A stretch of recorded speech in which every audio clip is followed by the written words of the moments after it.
Hey, yo, yo, yo. So, hey, this is episode 91. And I gotta apologize to both my co-hosts here and to anybody that may have been wanting to check this out. I got the connection stuff out late and a week got away from me. I probably would have promoted a little more, but at least it'll be here for archival purposes, and if people join while we talking, then we talking. But I got Ali and I got Fess. Ken may join. What up? Welcome to the show, Fess. It's good to see you, man.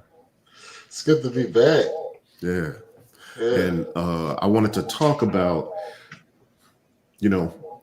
Ali and a couple other brothers having a conversation a while ago when it comes to Modbap or even just electronic hip hop or, any variation of the stuff that we do that, we need the platform. That's part of what spearheaded us bringing back this show, the podcast, right? And another thing about it is I noticed, and we all know, and Ali, I remember you talking about this too, that when we perform at places, it's not like we performing on shows where it's a bunch of hip hop. It's really us being the odd man out in techno spaces or, noise elements spaces. And, the modular crowd has a certain group of genres that's done typically. And here we come with, something that is not typical for the modular genre. And that it almost feel like sometimes that feels like maybe a stale talking point over the years, but it's not, because it's still the case. You know what I mean? It's just you get used to us doing it, and then it becomes like, oh, well, somebody's doing it, and I see other people online doing it. But when it comes to live performances, the closest thing to what hip hop that I'll see on the bill besides myself is Dub Station Zero. And you know what I mean? Because he's doing beat driven, but it's dub, right? And that's dope. And that kind of flows and fits. And then sometimes we'll even say to each other, yeah, I'm going after you, I'm going before you, or you know what I'm saying? Yeah. We want to be right next to each other with the thing. Yeah.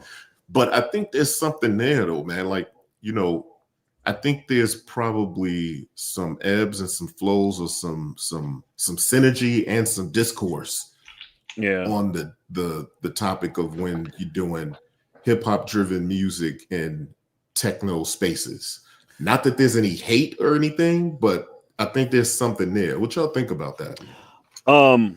First, before we even go direct to that topic, right? I want to talk about that time where we had that all hip hop show in California, and it was really dope. And I think that was like one of the first times I played out, and it kind of tricked me because everybody there was playing beat driven hip hop sets. You know what I'm saying? We had like a whole like hip hop modular set that night, and it was awesome. I remember what's the name was recording it. He got some video. Upright Bryce. Upright. Yeah. So we had a time that night. We had a damn good time that night. Yeah. And then I stepped into what year was this? This was 20. It was 2020. It was just before the world blew up. Yeah. It was 2020. Yep. It literally was, because I remember it so well because we did that, and then later that month I started a new job and I was already working on my first module, and then the pandemic happened and I was like, yo, everything was going so well. You know what I mean? Yep. So after that, I think the next show I did another show after that, and it was like I was the odd man out. You know what I mean? Like it was only me, and there was no hate. Everybody was like, yo, that's awesome. Like, giving props and like, totally understanding and feeling the music. But like you said, it just always feels like we're in a space that we're not supposed to be. Not saying that we're not supposed to be, but not saying that we're not welcome, right? Like, it's clear that we're welcomed, but it's also clear that we're kind of like odd man out, or like they stood out because they're the only ones doing that, like that kind of thing. Yeah. Definitely. Like you said, we're always welcome. It just it would be nice to have, some all hip hop dub type stuff Yeah, going on. If we could come up with some way to get some shows together. And now that the world isn't blowing up anymore, we can start getting back together, and you know what I mean? Because I think that was around NAMM when we did that, was it? Yep, it was around NAMM. It was, Yeah. as a matter of fact, it was the SoCal Synth Society's NAMM showcase. And actually, I think there was a few other styles of music on it, but I definitely think it felt like hip hop and beat driven. Like it was because he also had I'm forgetting a couple names. There was a couple dudes on there that was doing house music, but it was beat heavy and soulful. You know what I mean? So that it was just a different vibe to the whole show. It certainly wasn't techno driven. You know what I'm saying? It was just it was and I mean it was me and you on there, and there's a couple other people on there, and even just the people that were in the place that night. You know what I mean?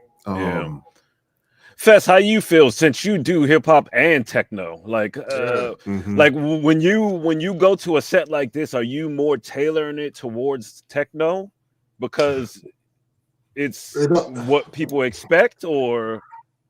Well,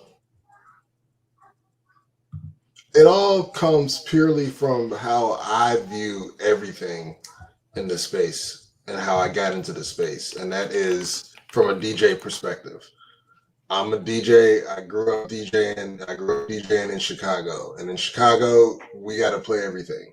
Yeah. So, like, over the past, let's say, 15 to 20 years, we have this nomenclature around DJing called like open format, and like I feel like that is kind of coined from like that style of like DJing where you're not really bounded by genre. You're kind of just like receiving whatever like the audience is giving back, and I've managed to translate that into my live sets.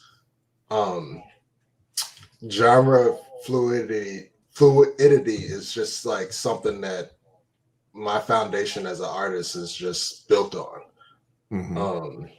So it's more interesting to me when people get caught up into all these designations and like having like this room for this stuff and this room for that stuff. Like I would understand it, like, you know, when it comes to like hard hitting techno versus like an ambient space, but either way it goes, like I got to give a shout out to just my own night that I've been doing for like the last several years or so, Open Beats, because we've been doing that. We've established a stage for all genres of electronic music, because for us it's just, or at least for me, it's all relative anyway. We're just doing stuff in different tempos. And when you really break it down, what's kind of lost amongst, I just got to speak amongst like black folk in general. It's kind of lost amongst like the current generation of black folk and the generation that's coming in, is the fact that we also invented techno. You know what I mean? All we got to do is pull up to Detroit and understand how black techno is. And for the most part, most Europeans understand that too. And they understand that about Chicago as well, as it relates to house. So me being an artist from Chicago, and being able to like fly overseas and like play shows in these modular type spaces, I already knew that I had to bring it just as much as I would have had to bring it if I was playing at like Smart Bar. You know what I'm saying? So even though I came up doing hip hop as a DJ, I definitely, let's just say, made more money and had more success as I like began to dabble more in more genres and understand music more, understand how to bring up tempos and energy more. You know what I'm saying? So and you know, like I'm from the DC area, so Baltimore is like the second techno house dance hub. You know what I'm saying? So we heard a lot of that you know, around here, but I didn't grow up really listening to it. It was just there. You know what I mean? Like I had friends who It was really part of the cultural yeah, tapestry of yeah. the region. Yeah. Like, yeah, you go to a party, you might hear some dance music. You know what I'm Mm-hmm. saying? Like, you know, that type of stuff comes on. But also we have, you know, I'm closer to the DC area, so we were more tapped in with go-go music. You know what I mean? Than house music. You really put me on that, man. Yeah. And so for me personally, bro, it's all the same thing. Yeah. We're just doing things with a slightly different tune and tempo regionally. Yeah. Like, but really, bro, when you break it down, like us, like Black people, we're all doing the same shit, like all across the world. And what's really flipped my brain over the last few years, and I just got to take it here real quick. Yeah. Is again going overseas, going over to the UK, going over to Germany, but particularly the UK, connecting with the homie Yao and really understanding jungle and really understanding how jungle over there is like a one-to-one correlation of like footwork in Chicago or go-go in DC. Yeah. You understand what I'm saying? That's just true. Yeah. Because jungle has that really upbeat tempo, but so does go-go. It's not as fast, but there's much more going on in go-go, so it gives you those inner like taps. Yeah, they could get like, in between the counts. Right. Yeah. With the congos and the timbales. Yeah. Ronnie Size, bro, like, man, when I really started understanding that side of the diaspora over there, and again, actually, Ali, like, bro, you taking me over to your fam's house over there. Your extended fam over there, man. That was a really humbling experience, man, and understanding that like we're everywhere. We're kind of doing all the same things. Again, we just got our own little different tunes, pitches, tempos. But like Breakdown Jungle, again, like you know, Black Jamaican cats that like couldn't really afford a lot of gear. That's, you know what I mean? The story. So that's the story of hip hop. You know what I mean? They sampling, they getting it done like how they need to get it done. You know, same over here, right? So yeah, and man, that style of or that level of culture and experience, unfortunately, there are a lot within the modular space that like they're just ignorant of that level of you know, production and how like some of us started from that, like not knowing theory or how to like play piano or play guitar or you know what I mean? I have no look, I took mute, you know, I was in band in elementary school and stuff. I played the clarinet, I played saxophone, I played a little bit of drums. And drums. Yeah. And when I went to church, Questlove said that like almost every hip hop musician can like, if they would have kept playing in band, they probably would be like, you know, established musicians. Yeah. We all got that story, you know what I mean? Yeah. But I don't know how to play piano or like I don't really have a background in music theory. I just play off feeling, you know? Yeah. And that's, you know, there's something special about that too, though, because I could tell you, I'm a huge fan of Stevie Wonder for a million reasons, right? And I actually didn't know that was my favorite artist until my daughter made me realize it. Like I just kind of felt like Stevie is ubiquitous. It's just always been around. It's just always been playing. But then I remember, and this is kind of tangential a little bit, but my mom used to tell me as a kid when she would be getting me ready for school, she'd be playing Stevie Wonder, and she used to get annoyed because I couldn't stop. Like I wouldn't stop shaking my feet to the beat of what Stevie was doing, and she'd be like, "I'm trying to put your damn sock on." You know what I'm saying? And but the thing is, my daughter made me realize just how much I really like Stevie Wonder, but he also would inspire me in this very room where I would get on YouTube and watch a tutorial of somebody showing how to play certain melodies of his. And I don't have any training for on the piano or anything. We couldn't afford lessons like that, and then I wouldn't have had anything to play at home anyway. So I would go like just as present day in the last 10 years, 15 years, whatever it is. If I'm like, man, how did he play that? And I will be in here for hours just trying to learn how he played, and with my fumble thumbs, not having actual piano traditional training. But if I get a couple of chord progressions, then I can mix and match and play those and derivatives of those until the cows come home. You know what I'm saying? And it won't even be like you will not listen to that and be like, oh, it sounds like he's playing this song or that song. It's just that I've learned that progression, and then I'll play that to death and rearrange it and try to learn different things. And that, I think, speaks to the fact that I've always been comfortable making hip hop music that I can play over, that I can play things over and improvise over, and kind of add that sort of electronic stuff to it. Even beyond electronic, when I had my my Rhodes piano used to be on the other wall here, and I would just play that because it is what it is. I like kind of doing that thing, but I'm definitely not classically trained. And I think taking this stuff out and playing it out, I started to realize, like, hey, I really be in my own little world. and you know what I'm saying? But then I came to Chicago. I wish I'd have gotten a chance to play the open beats, but I played at a thing that Aaron had put together at 606 Records in Chicago. I got the shirt on right here, bro. Yeah.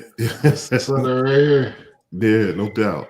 And I played at the 606 Records, and it was pretty dope to then have it flipped, that where in LA, if I'm playing, it's predominantly techno. But then when I was in Chicago playing at 606 Records in Pilsen, in the Pilsen area over there, everybody on the set was hip hop.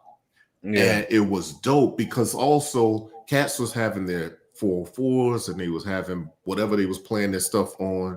But a lot of 404s was there. Everybody was pulling out their 404s, right? Yeah, everybody. It was almost like a 404 convention up in that record store. And then when I played, I was playing with the Force and a little rack. It wasn't a big rig. It was probably an 84 HP rack with a 4U situation, one of those little boats like that.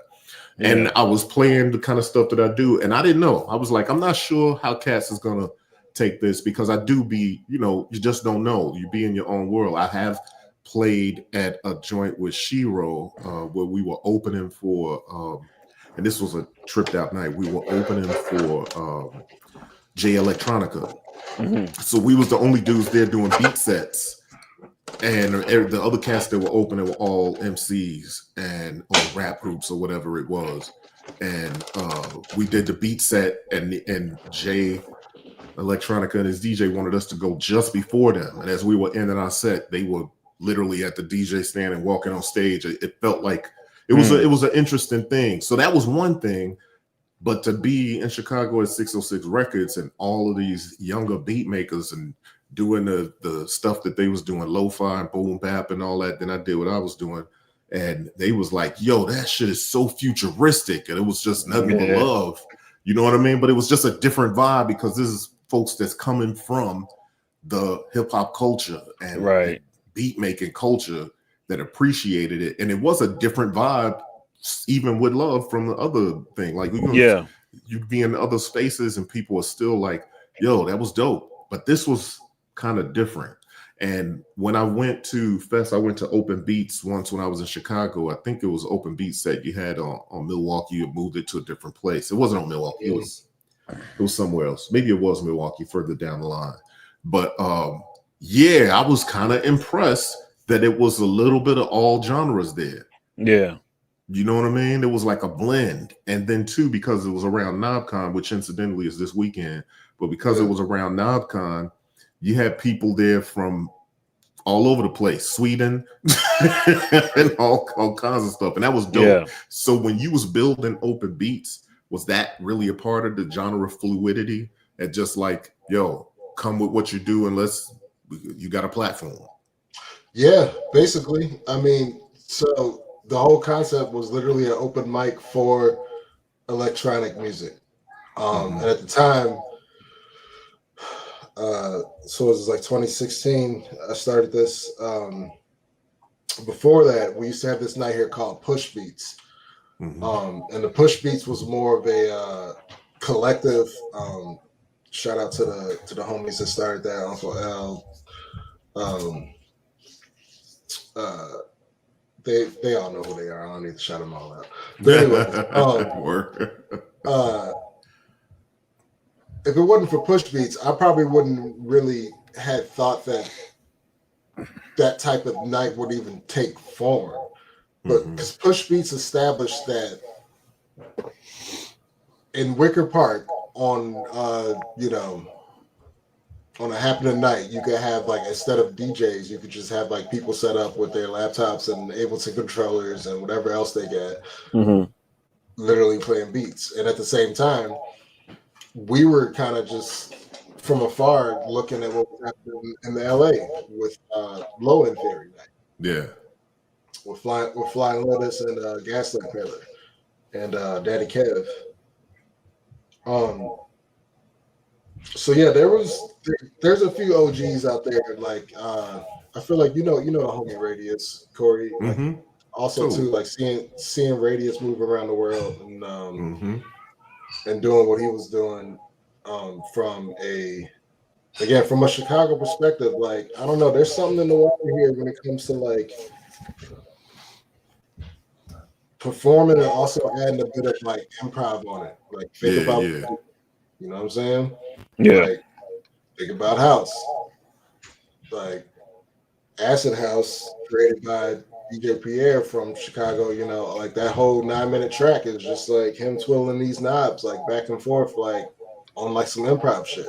You know what I'm saying? So I really got into that lineage because this is where I'm at, you know what I mean? And this is also like all I know.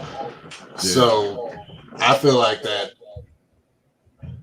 has prepped me to be able to kind of feel comfortable on any stage except for the ambient stage, which I don't know if we're gonna go there, but like you know, like, well, that's a different vibe altogether, though, right? Yeah, like, but that's also like the common like misconception with like us as like modular artists. It's like, oh, like, you probably like do ambient too, and it's like, right, I don't, but I don't know. At this point, maybe I should. Like, I mean, it's like this. I feel like we dabble into a lot of stuff when we do modular. Like, all right, we may not be going for an ambient set, but some of our beats may have a very ambient vibe with some drums behind it. You know what I'm saying? So yes. So I feel like we just be bringing what it allows us to do is make different styles, but still infuse that hip hop flavor or techno flavor into it. You know what I'm saying? And I think that's what really, that's what really drew me into using that type of stuff, is because it's like, all right, I can have absolute control. It doesn't have to be a stagnant 8 bars now or a stagnant 16 bars now. At 32, I can move a knob and it's different. You know what I'm saying? That's exactly right. Man, and you know something that I like too with I think that, speaking of like that ambient stuff, when I was trying to figure out how to perform live, like there was a thing that I kept coming to where it's like, I feel like people don't realize how much of what I'm playing is coming off of the modular. You know what I mean? And because, you know, just because of how I might be making these beats and making the tracks, like it sounds like, and again, I'm sampling some of the stuff and dropping it in and all that kind of stuff, but I still feel like people don't realize how much of it is coming off of the modular. So in my show, what I wanted to be able to do, there's 2 things that I do a lot, and it almost feels like my way of doing a piano solo or guitar solo, where like I'll drop all the drums out and only let the melodic stuff, and I'll like to bloom it with reverb and delays and even changing the timing of ARPs. so that it's, you know, the timing is getting faster and it kind of builds up and then drop down back into something with a beat. And then I think that starts to pique people's interest, like, oh, wait a minute. Yeah. How do you, because I had somebody come up to me at a show before, be like, I was listening to your set and wondering, how do we get here? Well, how do we get there? You know what I'm saying? And I thought that was interesting because I wasn't thinking of it like that, but I'm glad that's the effect that it had. And another thing I do besides, you know, I go the opposite way, where I like to use performance effects, especially with something like Performer, right? That you can interact with the arcade buttons. And so I'll drop everything out except for the drums and just screw that thing up. And it feels like a guitar solo to me. You know what I'm saying? And I like to do that just for the pattern interruption of it all. And that, you know, it could go either way. It could go really tricky or really just melodic and blooming and stuff. So I used to get a lot of those questions when I do sets. They're like, you know, how much of this is coming from your MPC? Because I felt like they felt like most of it was coming from the MPC. That's exactly right. And I'm like, no, only my drums are coming from the MPC, nothing else. And they're like, what? How is that possible? And the only reason I kind of like the mystique at this point. Look, man, like, I don't know if y'all familiar with this EDM group called the Glitch Mob. They've been pretty, they're like, kind of like, you know, one of like the creme de la creme. What's one of the dude's names? He's pretty popular. Edit Beatz. Yeah, Edit Beatz. And is this somebody else? So this must be Edit. One of the dudes from the Glitch Mob had reached out to Modbap a couple times too. They're good folks. Oh yeah, it might have been Edit. Yeah. But what I'm trying to say is, them cats are like now bringing their modular on these EDM stages. And what I'm saying is, it's starting to like normalize all these wires being on big stages. I've gone to several DJ conferences and listened to the likes of like Carl Cox and that level of DJ sit down and talk about all they want to do is get in the modular. You know what I'm saying? So that's wild. we're in this like sea change period, like right now, to where like people are just now catching up to what we've been on for, you know, I guess like y'all collectively for like the better part of 10 years, like myself pushing that, you know what I mean? Like, years. And like respect to y'all too, because y'all also designers, man. I'm just an operator, you know what I mean? But regardless of the fact, people are becoming more used to seeing this. So I'm all good with throwing people off and just like, you don't know what's what. They don't know what's coming from what. I'll break it down if you want, like in a video or something, like, of course. But like on stage, like I kind of like that mystique, and that mystique I feel like it's kind of slowly creeping back in a little bit. How the hell is he doing that? Yep, I feel it.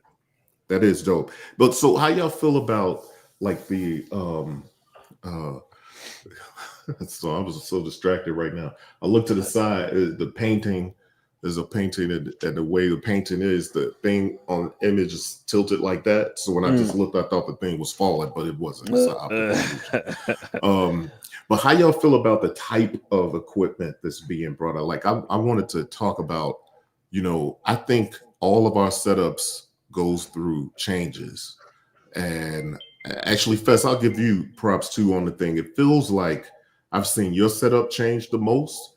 And that's kind of dope because you're pretty fluid with just about anything. For me, when I'm going out to perform, I'm either going to have my MPC or the Force. And I actually haven't performed with the Force in a long time. And, you know, it's one of those things where I know my instrument and I feel comfortable going outside like that because if something happened, I know how to get back. I know how to, you know, control that inside out. And if I learn something else that well and it's more conducive to traveling, then I'll probably use that too. But at the different sets, like, do y'all think it matters what kind of stuff you're bringing out? And or have you seen, you know, people that do this genre mostly has this kind of thing, and people that do that genre mostly has that kind of thing. What's your thoughts on that? I see a lot of like Digitacs and MPCs now. Of course, that we've made it like kind of like a thing where like, oh, you can hook your MPC up or your Digitact or whatever up to modular and control it too. So yeah, I've seen a lot more of that. Of course, there are the purists that like, oh, you're only supposed to use Eurorack and nothing else with it. I don't give a fuck. I've never been a subscriber of that. I mean, if I want to, I want to. That's right. Exactly it. I'm gonna do what I do, how I do, when I want, how I want. You know what I'm saying? I'm not gonna let anybody else dictate how I make my music because this is how they made their music all the time. No. You know, that's not hip hop. You know what I'm saying? Hip hop is breaking things. Is using things incorrectly the way you didn't think they were supposed to be used to make some stuff that sounds incredible. You know that's what I mean? How do you do that with spoons? Right. You know what I'm saying? Yeah. That's exactly right. Yeah.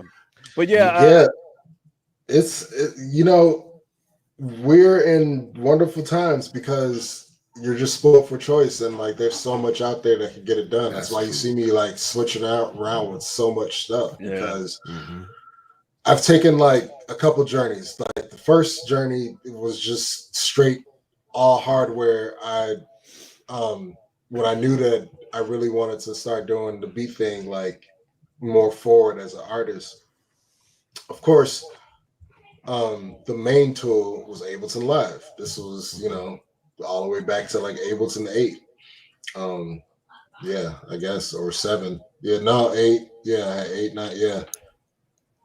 Because I was also using Reason back then too. But anyways, Ableton Live and like, you know, its clip launching really established like the game for me. And also some of my peers, like, you know, that night I was talking about Push Beats, like, you know, the cats that started that, my homies Coast, Uncle L, they were big Ableton heads, and like I was already using it to produce at the time, but I wasn't really messing with like the clip launching yet until I seen it used like in a live fashion. I was like, oh, damn, like I could change tempos per scene. I could just put whatever type of loop or full track or MIDI clip or whatever into these little boxes, and they launch as loops, and I could launch them live, and I could like have all these different tracks on there so I could do remixing live. Like it instantly, that style of performance instantly pulled me in. Plus, at that same time, goddamn, we're really dating myself now. This is probably like 2010. I got to I was working press for this festival out here, and I got to see Flying Lotus like at his peak. Like he just dropped the You're Dead album. And yeah, like I got to hang out with him before he played, and then I was just on stage with him like while he was playing. And he was using Ableton Live and just a Kai MPD 32 controller to launch his clips on a festival stage. Like it was packed, you know what I mean? Yeah. And yeah, that like kind of did it for me. But at that same time, I also knew what was happening with the gear because, you know, I came up, I used to work at Guitar Center, worked at Sam Ash. Like I've been a gearhead for 20 years, so I just knew, you know, the strength of like the SPs and like the stuff out there that could already like do some of the stuff that Ableton was doing. You know what I mean? So I started dabbling early, and like I was an SP head like early. Like I had the SP 555, I had the original 404, I had the 404XX, I had the 303. You know what I'm saying? Like I've been there and like done that, and I still have the new 404.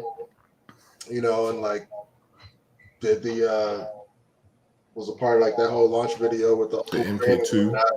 Yeah.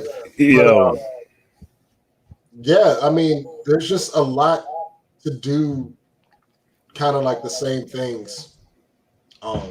Look who decided to join. Yo, you know what, Festo? It's really interesting because I've never had a 404 in my life. I've never even touched one. And that's the crazy thing, how we have so many different like I feel like you influences. just don't. Yeah, I feel like you and this is, bro. I'm like, I think we talked about this, me and you in London, bro. Like, this is like no disrespect to you, but I just feel like you never DJ'd, so like you just you don't even like your music and your performance doesn't even come out that way. Yeah. For me, I'm always like, I'm literally trying to like DJ my own shit, like with all the hardware. Yeah, because my oldest brother was the DJ. So like I used to see him scratching and stuff. Like I used to hop on the tables every once in a while and mess around. But what really caught me was that rolling drum machine that he had in like 1992. Yeah. Wow. And I sat down on that thing and it had 8 pads and bro, from there it was just and then for me, I was really like in the box on the computer making music, because my first stint into actual like making beats was in Cakewalk. You know what I'm saying? I had a homie in school. He was rich. He wanted to make beats. Then he got the software and was like, man, I don't know how to use this. Here, take it, and gave it to me. Because he knew like I was into music and I wanted to make beats. Yo, he gave me that software, which was like, mind you, like $600 at the time. It was like totally out of my reach. You know what I'm saying? Couldn't get it. And then I told my pops, and I'm like, yo, Dad, I got this software. I need a keyboard. He immediately took me to the store. Remember, got me this Yamaha PSR 270. And then I started making beats off of that. You know what I'm saying? And I was totally in the box using VSTs and stuff like that. And, you know, I had my Triton, I had my Yamaha, I got a Motif. Later on, I started getting some hardware, right? Yeah, but I was still using like Cakewalk and Steinberg Cubase, right? At that time. Steinberg Cubase, yeah. And then I don't know how I figured out about MPCs, because look, at my time, I'm the only one doing this. I had no friends around me making music. I had no other contacts. It was like literally just me in my own world, like making beats, and my homies rhyming, right? So everybody needed beats to rhyme over. So I'm the one making beats, but I didn't have anybody else there that was like super interested in like actually doing it like me. I had one homie, Dion. He was a fucking monster, but he wasn't really like paying attention to, like, this wasn't his focus. You know what I'm saying? Yeah. I feel that. And it was like my focus, like this is what I wanted to do. So I don't know how I figured about MPCs and stuff like that. Probably watching something, and you know, early internet, probably caught a clip of somebody hitting pads and shit. And I'm like, yo, what is that? What is that? Yeah. Right. Yeah. And then I got my 1000. You know what I'm saying? And then from the 1000, I went to the 1200, and then I rock with the 1000 and the 1200 until I got my live. JJOS, you know what I'm saying? So like I had never touched any of that rolling stuff. Like when I went into, you mean a 2500? The 2500, yeah, my bad. The 2500. I'm thinking about technique and shit. But you know, I will always go in the talking about Micro Center. I will always go in the Guitar Center, and what interested me more was like the rack units of sounds and stuff. You know what I'm saying? Because I don't know. I think I was using Fruity Loops at that time to make my drums. Yeah. Right. So I would make my drum loops in Fruity Loops and then send that over to Cubase or the Steinberg joint and then drop it in there. And I remember like playing the melody in Cubase or Cakewalk and then trying to hit play at the perfect time. So to lock in. so I could get like, all right, boom. I made my drum pattern. Now, like, send that back over. You know what I'm saying? yeah, man. Yo, that's dope. Yo, I mean, we kind of have a similar upbringing, but you know what really got me into the hardware, bro, was two things. For one, my first job out of high school being at Sam Ash Music. And then at that job, this older guy introducing me to Reason. Yeah. He was like, why do you want to even like? Because I instantly was in there, was all into the gear, of course, and this particular year, this is 2005. That's when the 2500 came out. You know what I'm saying? So that was like brand new. So I was like fucking with that shit every day. And this old dude was like, why do you even want to like waste your money on all this? Just like buy this program Reason. It just mimics all the hardware. It's amazing. Yeah. And yeah, that's what got me into there. And then Ableton Live came shortly after, like how I told you. But so yeah, we're like 20 years past that peak software hybrid era. And unfortunately, I don't know about y'all, but I feel like the all hardware like dollars era is starting to dwindle down, and we're getting back more into like a hybrid approach that encompasses like everything. Well, a lot of the hardware is a hybrid now. You know what I mean? That's what I mean. Yeah, and I also think economics has a lot to do with that too, though. I mean, the changes in prices and accessibility means a lot. Hey, before we go too far, Ken, welcome to the show. I'm glad you could join. Yo, sorry I'm late. Yeah, I was having issues over here, so I did want to ask you a particular question because I think, all of us have a lot of gear, but I think you win for the most gear. That's not a good thing. That's not a good thing. No, but I'm going somewhere though, right? So you like, I know a challenge for me when I started playing out was, you and I got our big 18U cases around the same time by the same guy that made them. Yeah. And that was a huge moment for me because I could put all of my Eurorack into one thing and I could sit it in my studio and use it as like this wall of Eurorack. But then trying to take it out.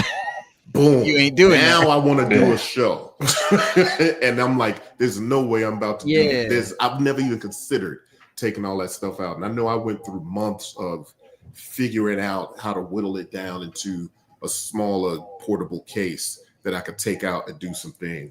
Like, how'd you manage? I think it also depends on the show that you're gonna do, right? So, like, it's not to say you shouldn't put your all into every show, but also if you're gonna travel and go do something, it doesn't necessarily like mean that it's needing you to bring a massive setup. Like some shows, you're gonna pare it down and do something smaller, right? So the way that my studio setup is I have my big rack, like what he was talking about, the 18U joint, but then directly in front of it, I have my control rack, which is like one of my primary, actually two of my primary sequencers. I have a gate sequencer that I do separately, and then I have a melodic sequencer, and then I've got like some voices and like the ER301 stuff that I can do a lot with in a kind of small thing. And then I have another mixer case in front of that too, but that doesn't count. And then I've got like my drum rig and stuff over here. But when I want to go out and do a show, I try to fit it all into that control case. Like I just I pare it down to like, chances are I don't need more than 3 voices, right? Like as far as like synth stuff, I'm probably pairing up with some sort of sampler or drum machine.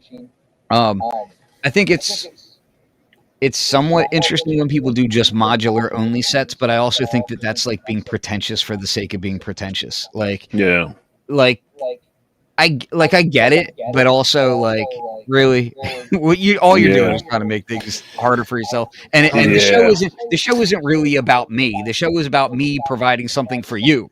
You know what I mean? So it's like, I wanna touch on that point because that's been something that's very key to my new setup and the new way I'm working. I don't want to work harder. I want to work smarter, right? I don't know if I haven't shown my rig much, but I've gotten rid of a lot of things that cause me to work harder, right? I want to work quickly and efficiently. I don't want to have to wire up something that could be done quickly, You know what I mean? Like, I don't want to spend 15 minutes wiring something that I could do quickly on my MPC or do quickly on one module or, you know, something like that. And I mean, dude, honestly, like really the majority of the point of the modular setup is that you're coming up with a sound that's yours. And it's like the beautiful thing about a sampler is that's literally what they're designed to do, is to grab that sound and then let you use it easier. Boom. You know? And that's what I'm saying. Like, I like to work. I used to have a lot of like you know, like modules that were like a toolkit, you know what I mean? Like just different little tools, like things like that. But then I'm like, all right, it's taking me 30 minutes to make this one thing when I could do that a little bit quicker. So I've transitioned my modular setup into things that help me make beats quickly rather than more experimentation on what I used to be on, right? I used to be on more experimentation status, like, oh, what can this do and how can I do this? And after 3 years of experimentation, okay, yeah, maybe I still experiment some, but I've learned a lot of things where it's like, oh, I could do this quickly. Boom, this is how I do this. This is how I like to work. So because me, I want to make a beat in under an hour. Sub 30 minutes for me, really, is where I want to be. Well, my problem is like once I make something that I really like that might have only taken me 30 minutes, but I know that once you make something you like, bro, I'm a vibe on that thing for 2 hours. Right. And that's what I enjoy, though. Like I found myself not really enjoying like just like, oh, boom, let's take this out and plug this in here and see how that sounds.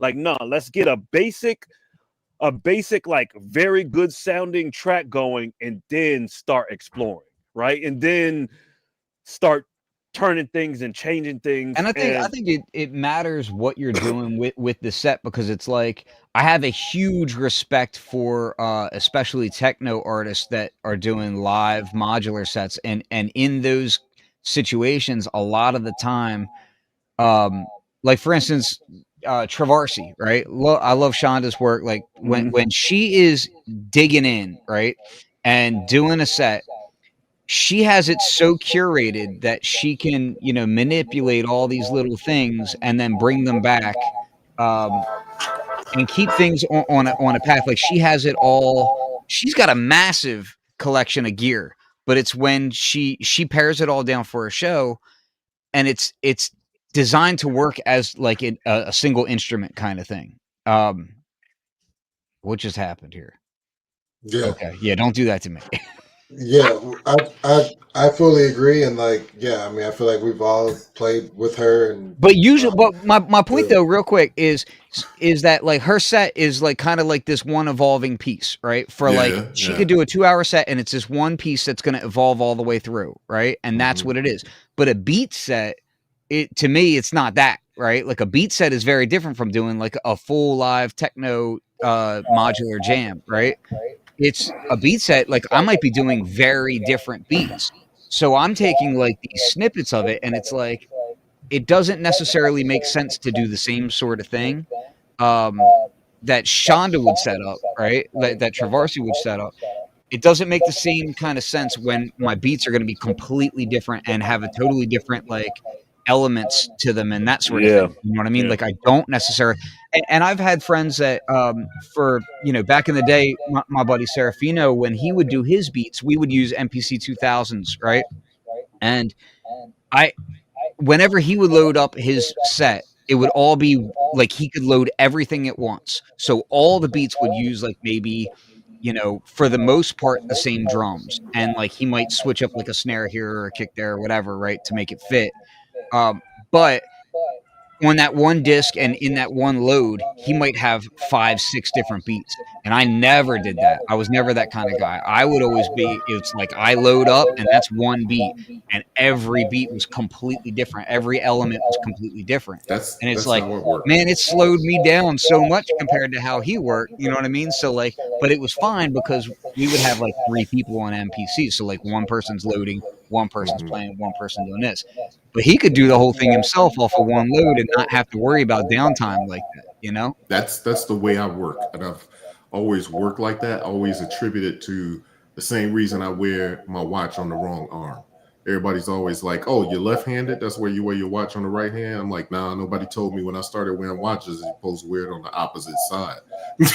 Like so, and so when it comes to beat making and MPCs, you know, I had a homie who taught me how to work the MPC, but I didn't know anything about his structure and how he saved and his sort of that part of the thing. So when I started making beats, I would just, hey, it's 99 sequences on here that you could use.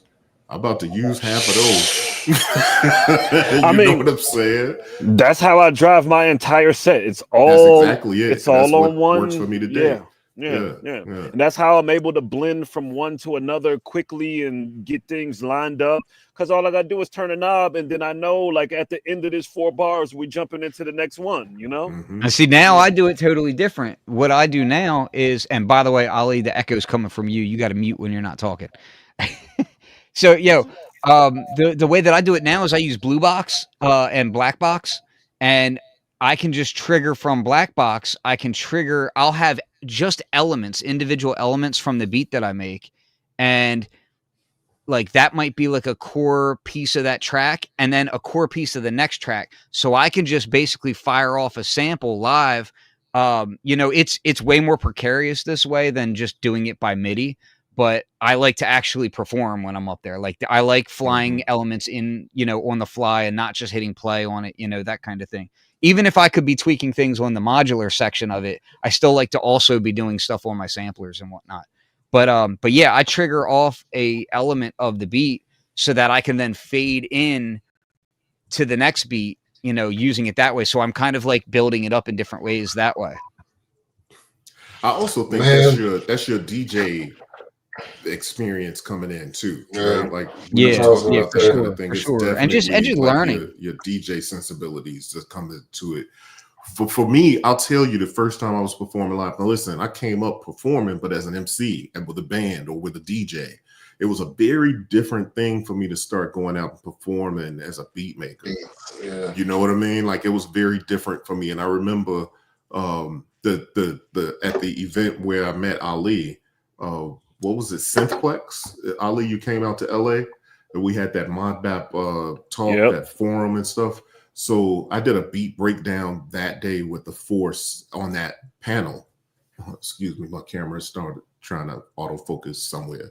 But I did a beat breakdown that day with the Force.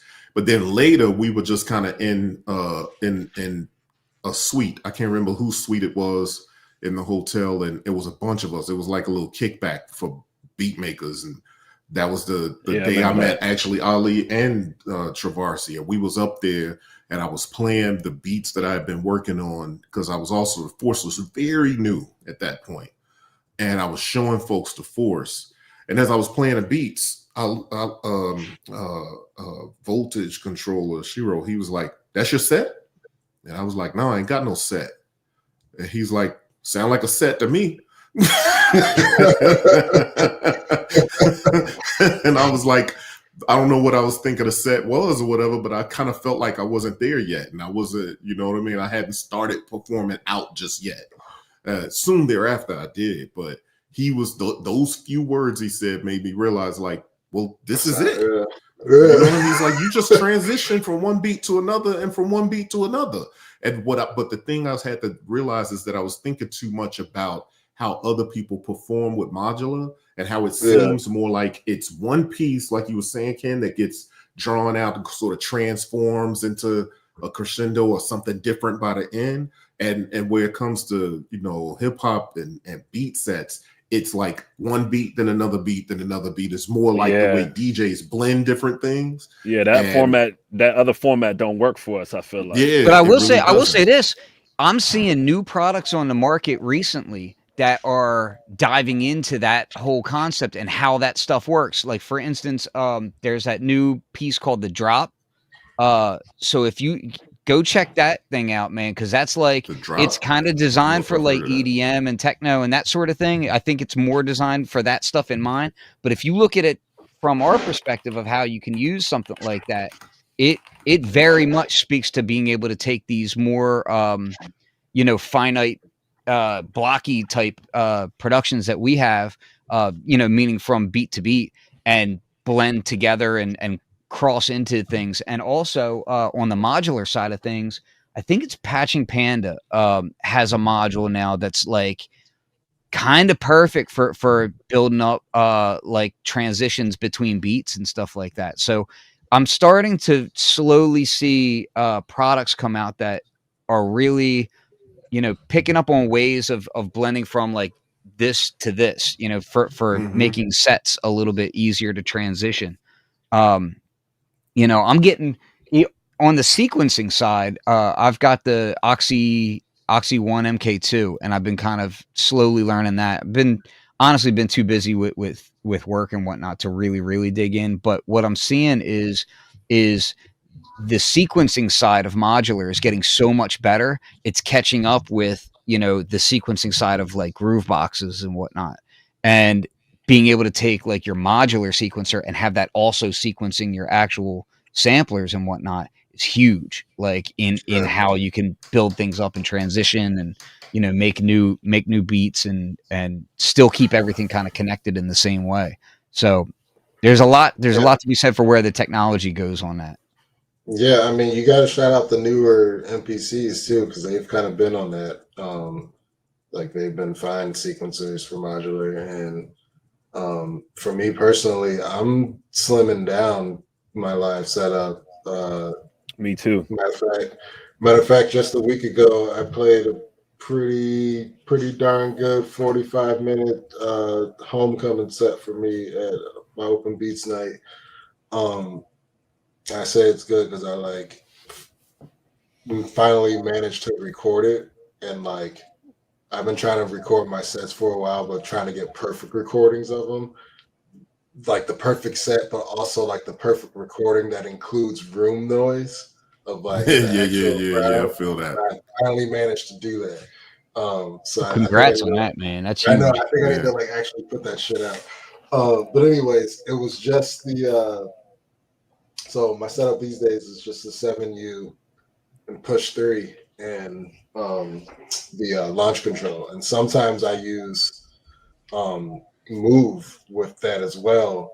And Move is more so just like an extra sampler that has like all of my like vocal chops and stuff like ready to go. So because like I pretty much use like just about 8 tracks on a push set. There's like about 4 audio decks, and then I have like 4 other tracks, 2 of which are like CV, which I'm able to like do some CV stuff with, because I also have, shout out Andrew, I have the Expert Sleepers ES10 over here, and like that's been a journey as well. I mean, push has been a journey in its own right, but push is getting there, y'all. Like I said, like this whole set was mostly driven by push, and it pushes standalone. Yeah, the push standalone. Yeah, it's standalone Ableton. Yeah, it is a monster, and like y'all have like y'all Force users have like already gotten a taste of that workflow. So like. It's a pretty, like I've got push 3 also, and they're definitely like a very different workflow from each other, like from Force and how push is like straight clip launching. But what's amazing is like how you have so much memory and so much like space and room to do whatever it is you want to do with it. And with some of the stuff that's coming for it, I don't know what's been announced, so I don't want to speak out of turn. Yeah. But they're already like I mean, it's crazy. The the beta's got like the stems and shit. That shit is out, and like it don't sound that bad. Like it just don't sound that bad. Like there's a lot of one of my biggest personal gripes about it seems to be fixed now. So I'm kind of like slowly rotating back into its world. If you got into Ableton again, Ken, I think we shared this. If you got into Ableton from like a DJ perspective perspective, from a sampling perspective, from like a chop break and like just make all this crazy stuff perspective. Like, what more can we ask for at this point? Like, we 20 years of like the Yeah, it's warping all already. there. You know what I mean? And like the converting harmonies and melody to MIDI has gotten eons better. Yeah, that So, sort of like, thing is crazy on it. I think the biggest hurdle on it for me is more like there's a lot of like workflow differences that you have to be like, if you're an Ableton guy, like you'll have no issue there. But like, I think coming from like MPC and then Machine, there's definitely something. Man, I really wish it worked in this way. You could still do this, but to do it, you got to do it this way. And it's like, I mean, that's a lot of pieces of gear. Same with like the 404, like Ali was talking about. It's like, different strokes, Yeah, man. You know what I think I'm never is going to let go of my MPC, man. Like, above all, I feel like we all share this. Like, I feel like we all are MP heads at our core. And it's like, no matter what we do, we still got to have this like return to the MP at some point in time. Yeah. But I will say this, the fact that there's a lot more options out there is dope. And I feel like everybody definitely on this call and personally, so even folks that are not on this live right now, that kind of travel in the same circle, have been instrumental in sort of pushing that wave of, the box in combination with the rig, the Eurorack rig. Yeah. You know what I'm saying? Like that idea that there's something MPC, Digitac, whatever it might be, that kind of goes along with, the Eurorack, and kind of push this beat-driven live set sort of thing. And I think for me, it's like, well, damn, that's what I was doing in the studio. So how can I do that outside? Yeah. You know what I mean? I don't know if I talked about this before, but once I got into Eurorack, of course I could use my keyboards and stuff, but I can't use my keyboards out when I'm performing live, right? So it's either you record your keyboard sequence into your MP, or you do what I've been able to do now is, okay, I got the Hermod Plus, which is a pretty dope sequencer, right? Like this has like transformed the way I'm using my Eurorack and MPC, because I have two sequencers now. You know what I mean? And then my Hermod can drive all my MIDI capable Eurorack modules. So now my Hermod can drive my Oxycoral, my Nobula. He can drive the 1010 Bitbox Micro. Like, all I need is one cable to this stuff now. You know what I mean? And then I have this MIDI splitter. So this 2 HP module that I run the MIDI out of the Hermod. I run it into that MIDI splitter, right? Then it splits it to 5 different signals, and I could route that MIDI to all of my MIDI modules, right? So now all I have to do is hook up a keyboard to my Hermod, and I've got polyphony on. But let me ask channels. you though. So here's the thing: I've come across 1 or 2 Eurorack sequencers that really I jive with, and I've owned one of those couple that I really like. And the thing that gets me about sequencing in modular and also in conjunction with, because my MPC is going to be there too, is the saving in modular and getting back to the thing. I guess it's not like, how do you approach that? Because for me, it really is. I guess it's simple, but I don't like dealing with it. Yeah. You know what I'm saying? You save your sequence as the same name as whatever the sequence or set is called on your MPC, so you can load those two things. Now, I haven't done a live setup with both yet. I've just been doing studio work with both of them. Yeah, right? I feel you then. But I think what would happen is, since I have this Hermod, right, and since I have Trinity, and a lot of my drums come from Trinity now, I might be able to use my MPC to build everything, right? Like but I will save everything inside of the HerMod. That way, when I go out, now I don't need my MPC. I can just hit play from my HerMod. And then HerMod has the same type of thing. You can hit sequence, go to your next sequence, and it says, hey, do you want to drop it in now or after the 4 bars finish? And then after those 4 bars finish, then it just automatically loads your new sequence. There's no wait time. There's no pause there. You know what I'm saying? And that's when you go get a drink from the bar. Yeah. So I think I've been able to, I haven't done it live yet, but I've got an idea of how my new live. Yeah, you got a workflow work in mind already. Yeah. That's dope. That's dope. Because what we were talking about is traveling to different countries, carrying all of this crap.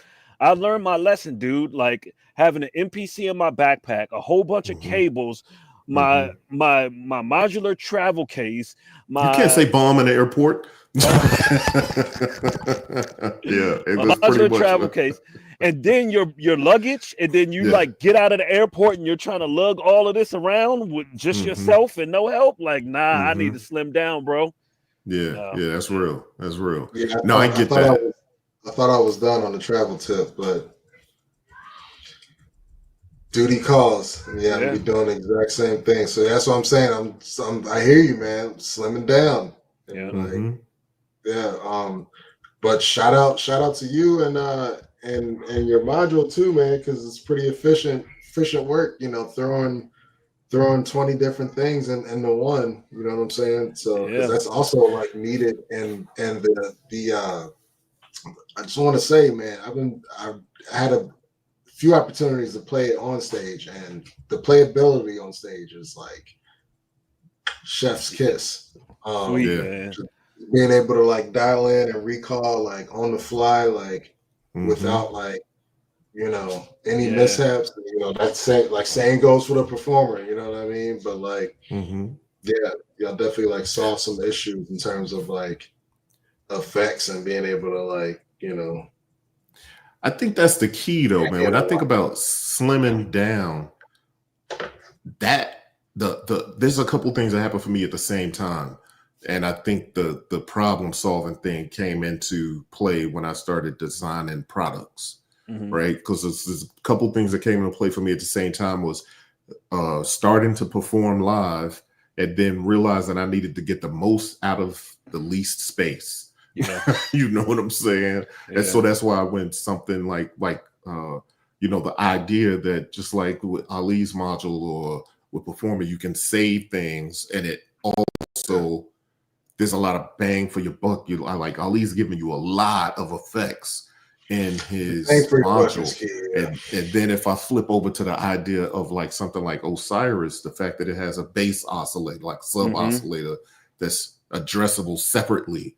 The fact that it has its own decay and VCA, you know what I'm saying? Like, and those that's what things I'm saying. I was actually thinking of how can I do all these things in the smallest amount of space? It lets you slim down. It lets you use less cables. It makes you work more efficiently, work smarter, not harder. You know what I'm saying?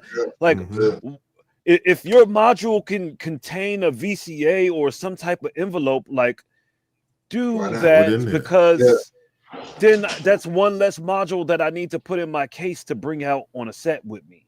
You know what I mean? Yeah, I mean, it's all going to become like more crucial.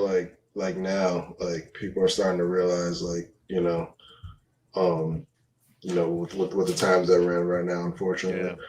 But yo, I mean, like speaking of that, gents, like I gotta go to the knob thing. Yeah. Yeah. So as a matter of fact, we are like about at an hour, a little over an hour. And I just I'm glad we was able to make this conversation happen, because I feel like we've probably all of us have had, in some combination of this group and other folks have had similar conversations about how we do what we do in certain spaces and then taking it live. I even got somebody that reached out to me and wanted some pointers on how I do live sets and what kind of things I'm thinking about when I'm going to do live sets. And I sent some answered some questions for him. It just so happened I was like, oh wow, we had it on plan to talk about this But I don't think there's overlap with what he's doing. But I definitely think it's good to kind of explore this kind of stuff too, especially too. It just sticks in my head that a lot of times we're in spaces where there is no genre fluidity and we are the odd man out, but it still gets love and received. Yeah. You know what I mean? And then too, that we all on this particular thing do it differently when we go out live. Yeah. Like I was watching Ken perform at the last place we performed together. It was it last NAMM, Ken? I think so, yeah. Yeah. It was either last name or the one before. I can't remember. Yeah. And everything's blurring together. That's true. I loaned Ken my my S2400. Yeah. He made a set on his S2400 at home and then all I needed was an SD card and a tiny case. I got a little like a little Modbap case about yay big. Yeah. And that was just like, you know, performer and, you know, colors and a few things in there. Yeah. And you were able to, the thing is, he was able to perform a dope set, unlike what Ali would perform, unlike what Fess would perform, unlike what I would perform. But it was like that, those kinds of things is something to it. It's like we're doing this output of this great music, but we're all doing it a little differently in how we effectively approach it. And I thought what's funny on that is that also took elements of other samplers and stuff too. And then I basically pared them down into the S2400 as well. Like some of the beats were made on the S2400, but some of them were made on the Force back there, you know? So like, you know, and a lot of it was done, you know, almost all of it had elements of the big modular, but it was all about paring it down and just like Ali said, you know, try to work smarter, not harder. Sometimes that's not always the case because sometimes I make problems for myself. I'll tell you what. My favorite set I think that I ever made was that one that I made for playing at your booth at last NAMM. That was a killer set. Hell yeah. Man, all Modbap modules. It's straight Modbap set. It was freaking crazy. Like it was crazy. Straight nuts. Yeah. Like I was like, oh my gosh. Like, yo, you know what I regret about that though, Ali? When you were setting up, you were setting up where the crowd could see your modules, but I was so in the frame of mind of being at the booth and presenting outward that I was like, no, I'll get behind the booth. But later when I watched, I was like, he was setting up right because people wanted to see what was going on. And I had you set up where they were like looking over. They were like looking over. And that was back there. Yeah, y'all all killed it up that thing. That set was wild. It made me regret that I did not do a set.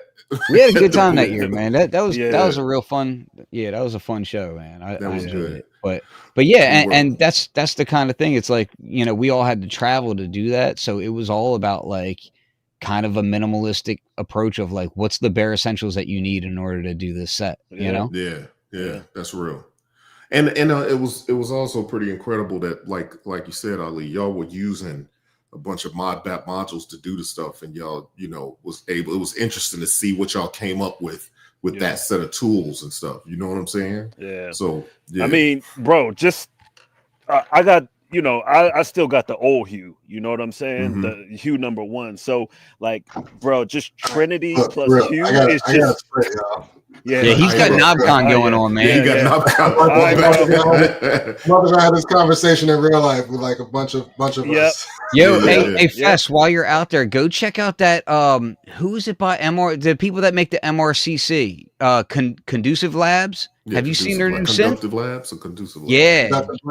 Go check that joint out, dude. Like that thing's crazy. It's just go check that out. Yeah, give me something to look forward to because like. Yeah, that thing so far is like that, and go check out my homie Jim Young. I'll give you the information in a bit, but yeah, man, good luck out brother. there. I'll text you in a minute. All right, bet. All right, y'all. Hey, thanks for having me on. Hey, I just want to shout out myself. Y'all need to stay in tune with me. I got some music coming out. You know, I know it's been a while. Also got some other big things happening later on this month. So yeah, shout out to Fess Grandios. No more other brand shout outs. It's Fess Grandios time right now. All right. Peace. Yeah. Let's go. Peace. Let's see. Yeah, man. KnobCon is on and popping right now. Like I'm seeing. I just saw that Eric Eric just showed up there, and I'm seeing everybody. Yeah, man. Yeah. Wish I was I out hate there that I'm right not now. there this year. This is the Yeah, first year me I haven't too. been there in a long time, actually. I was really mulling over driving out, but it was just better for me to fly, and it was just like too quick. And I was like, on Thursday, I'm like, am I gonna go out there? But hey, I'll tell y'all this: if you see OC Digi out there, holla at him. He's got an Isu's trifecta in his case. I believe Fess has his, and he'll be taking it out there too. You know what I'm saying? So look out for those. For y'all being at NobCon, if you get a chance to see Isu's trifecta in person, definitely check it out. It's an amazing module. Sure. Yeah, you know what I mean. We expect to take shipment of our production modules next week, and hopefully we will start shipping out next week. If not, we will start shipping the week of the 15th. Man, I'm working on new effects still. Chris is working on new modes still. We have this mode called scenes, where you'll be able to set you'll be able to take an effect and set different scenes on that effect. Then you could swap through those scenes with CV, so you could easily jump to different set points that you really like with CV, as well as jumping your preset. So your presets will now have scenes that allow you to quickly switch between those scenes, and then you could switch your preset and switch your scenes. So we got some stuff coming up, man. Yeah. Well, that's dope to hear, man. Well, hey, I'm looking forward to that joint hitting the ground. I'm looking forward to getting it back in my case. And I'm looking forward to just seeing success of that module, man. So yeah, good times. And yeah, if you are out at NobCon, wish I could be there, but I can't. But still, look for Fess. And who else is it that's gonna have your module there? Aussie Digi. Okay, yeah, look for Aussie Digi and look for Fess, and check out the Isu's trifecta. And let us know on socials what you're seeing out there. We're gonna participate from afar. Yeah, what's cool out there? Let me know. Yeah. All right, peace, y'all. All right, peace, y'all. Peace.